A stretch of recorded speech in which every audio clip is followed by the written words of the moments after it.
আরামবাগের তৃণমূল সাংসদ মিতালি বাগের গাড়িতে হামলা চালানো হয়। অভিষেক বন্দ্যোপাধ্যায়ের সভায় যাওয়ার সময় এই হামলা চালানো হয়। আহত মিতালি বাগ এই মুহূর্তে হাসপাতালে চিকিৎসাধীন। তাড়াতাড়ি রেখে ফোন কর। আরে ফোন করো না থানাতে, ওসিকে হাত দেখাবেন না, হাত দেখাবেন না দিদি, হাত দেখাবেন না, হাত দেখাবেন না, হাত দেখাবেন না দিদি। মারো মারো ভাই, মারো দাও, মারো মারো মারো মারো। সেটাই বেরিয়ে চলো, চেষ্টা করে চবেরি চ, চবেরি চ, চবেরি চ, চবেরি চ, বেরি চ, বেরি চ।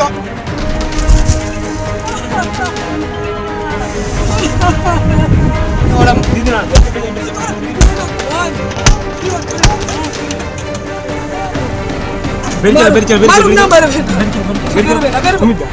তাড়াতাড়ি রেখে ফোন কর। আরে ফোন করো না থানাতে, ওসিকে হাত দেখাবেন না, হাত দেখাবেন না দিদি, হাত দেখাবেন না, হাত দেখাবেন না, হাত দেখাবেন না দিদি। মারো মারো ভাই, মারো দাও, মারো মারো মারো মারো। সেটাই বেরিয়ে চলো, চেষ্টা করে চবেরি চ, চবেরি চ। আক্রান্ত তৃণমূল সাংসদ মিতালি বাগ আর চৌঠা মেয়ের পর দেখে নেওয়ার হুঁশিয়ারি দিয়েছেন অভিষেক বন্দ্যোপাধ্যায়। কারা হামলা চালিয়েছে আমি জানি, বেছে বেছে বার করব। তৃণমূল জিতুক বা হারুক, আমি দায়িত্বে থাকব, কেউ পার পাবে না। 4 তারিখ 12টার পরে কাকে কে বাঁচাতে আসবে দেখব। আরামবাগের জনসভা থেকে বিজেপিকে হুঁশিয়ারি অভিষেক বন্দ্যোপাধ্যায়।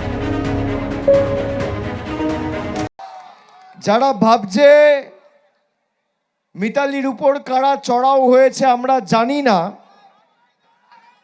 সমাজশ্রীর স্বামী সৌমেন পাল, দোলন, এই 4 জন প্রাথমিকভাবে যুক্ত আমার কাছে খবর রয়েছে। আরো যারা যুক্ত সামনের সিসিটিভি ক্যামেরা দিয়ে বেছে বেছে বার করব।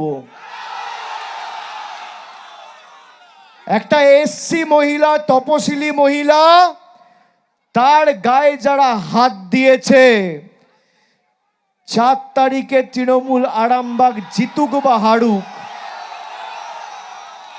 আমরা গতবারও আরামবাগ হেরেছিলাম, গোঘাট হেরেছিলাম, খানাকুল হেরেছিলাম, পুরসুরা হেরেছিলাম, কিন্তু উদারতা পার পেয়ে গেছিলে।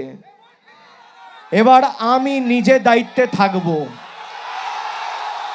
4 তারিখ 12টার পরে কোন জল্লাদের কত ক্ষমতা আর কার দিল্লির বাবা কাকে বাঁচাতে আসে আমি 4 তারিখ দেখব।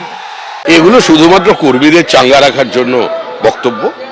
দক্ষিণ 24 পরগনায় বহু বুথে তৃণমূল কংগ্রেসের এজেন্ট থাকবে না, কারণ তারা বুঝে গেছে দল চলে যাচ্ছে। এইসব রক্তচক্ষু, হুমকি, প্রতিহিংসার রাজনীতি শেষ। কত আদিবাসী মহিলার উপরে অত্যাচার করেছে তৃণমূল কংগ্রেস, কত তফসিলি সম্প্রদায়ের মহিলার উপরে অত্যাচার করেছে তৃণমূল কংগ্রেস, কতজন মহিলা ধর্ষিতা হয়েছিল তৃণমূল গুন্ডাদের দ্বারা 2021 সালে 2রা মের পর। এগুলো তো সর্বজনবিদিত। তৃণমূল কংগ্রেসের এই তাণ্ডবের দিন শেষ। বেলা 12টার পরে কে কোথায় বেড়াতে চলে যাবেন সেটা তো সময় বলবে। এবিপি আনন্দ, এগিয়ে থাকে, এগিয়ে রাখে।